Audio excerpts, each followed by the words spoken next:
Hi, welcome to Tanya and Tiana English. I'm Tanya, and today I'm going to share with you 3 different ways to improve your vocabulary. So stay with me.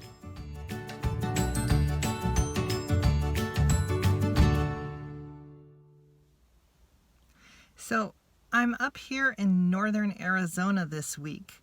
Typically, I'm down in the Phoenix area where we live, and there's a desert there.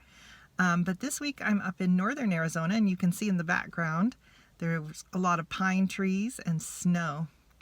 And I'm here visiting Tiana while she is finishing up her semester at the university. So she's busy doing that, and I thought I would take a minute to talk to you guys about how you can improve your vocabulary. So there are many ways that you can improve your vocabulary, but I wanted to talk about 3 very common ways and some of the pros and cons.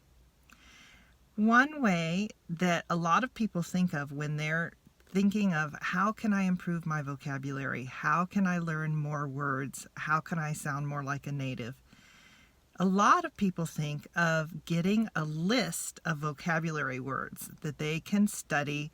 They can find the definitions, they can use these vocabulary words in sentences, and of course this is one way that you can improve your vocabulary. As a language learner myself, this is not my favorite way. It might be your favorite way, and if it is and it's working for you, by all means keep doing that. Let me know, are vocabulary lists one of your favorite ways to learn vocabulary? If not, I have 2 other ideas for you. Now, I will say, if you are using a vocabulary list, one of the great things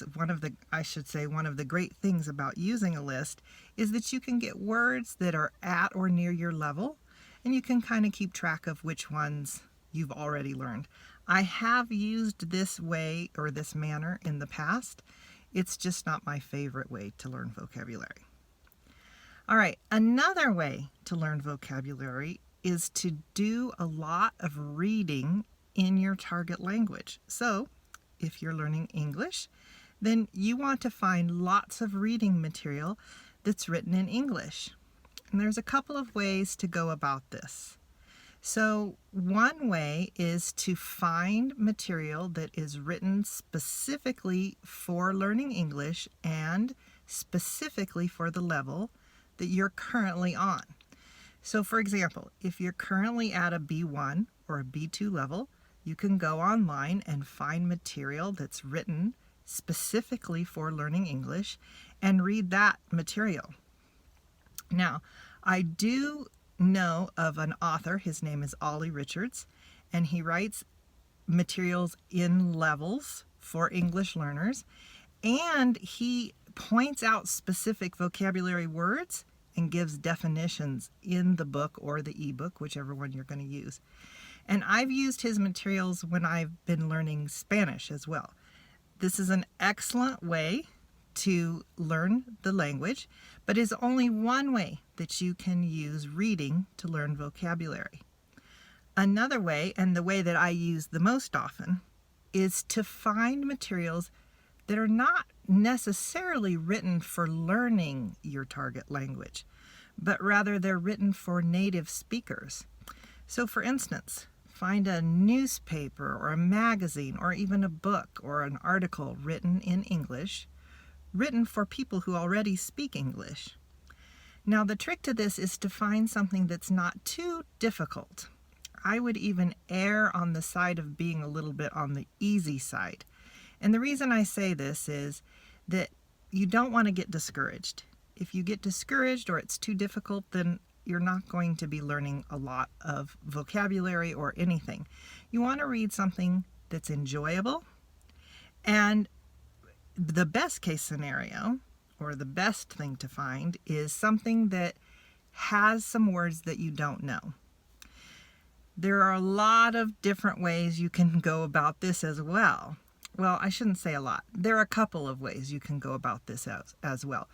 One way is to just read to get the idea of what you're reading without necessarily understanding every single word or all of the grammar. That's my favorite way. Another way is to read and look up words as you go. Now, I also like to do this, and I do it very often when I'm learning my target language. But you don't only have to do this. You can do either of these ways, and in both ways, you're going to learn more vocabulary, and the great thing is you're also going to learn more grammar. Another way that is a really good way to learn more vocabulary is to speak with native speakers. So you want to speak with someone who has been speaking English or your target language all of your life, or pardon me, all of their lives, and you want to have conversation with them.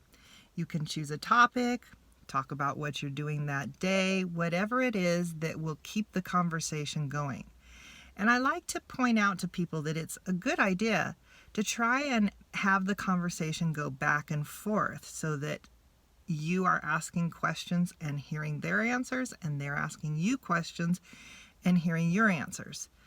If they use words that you don't understand, you can ask them what that meant. I highly recommend that you give them the chance to explain the word to you in English as opposed to looking that word up in the dictionary. There's nothing wrong with There's nothing wrong with looking up words in the dictionary, but when you have a native speaker right there with you, it's better to have them explain the word to you, because in this way your brain is starting to understand the word in a way that you can't learn it from a dictionary. And you can always look up the word in a dictionary later when you don't have a native speaker to talk with. Also, if you can't think of a word to say, you're trying to explain something to them and you can't think of a word, try to explain the word, or try to explain whatever it is you're trying to say with the words that you do know. They may end up telling you some different ways that you could say it, and that's great. But this is better than stopping and looking it up in the dictionary, because again, this is a different way of learning, and it's a more holistic way of learning. Your brain will record this in your memory in a way that it won't if you're looking it up in the dictionary. So these are just 3 ideas for you on ways that you can improve your vocabulary. I bet you have a lot of ways that you're already learning vocabulary. Try to think of how you learn vocabulary in your native language. When you were really young, you didn't know all the vocabulary that you know now. And so how did you learn this vocabulary? In whatever way you learn that in your native language, you can also learn it in your target language. If you're learning English, you want to do those same things so that you can learn more vocabulary in a natural way. What are your favorite ways to learn vocabulary? Do you have a way that you learn that is different than the ones that I've listed here? Let us know in the comments below. I hope that this video was helpful for you. If it was, be sure to give us a thumbs up, and don't forget to subscribe and click on the little bell. Doing these things helps us to be able to make more videos just like this one. Tiana and I are always looking for ideas for videos, and we want to know what it is that you want to learn. Do you have an idea for an upcoming video, or a certain grammar point or listening exercise you'd like us to do? Let us know in the comments below. I look forward to seeing you in the next one. Bye.